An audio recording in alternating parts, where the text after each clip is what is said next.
জানতাম তোমাকে লোভ না দেখালে তুমি দরজা খুলবে না। কি করছিলে কি এতক্ষণ? তুমি এখানে? তাহলে ওটা কে?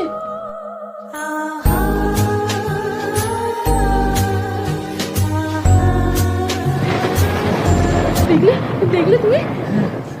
শালা গেল আমার চাদরটাও নিয়ে গেল। শীতকালে ঘুমাবো কি করে এবার? এখানে সাক্ষাৎ ভূতের দর্শন হয়ে গেল, আর ও চাদর নিয়ে পড়ে আছে। দেখি সব তোমার চাদর আমি এনে দিচ্ছি। মা, একটা চাদর দাও তো। বলছি শুনছো মা?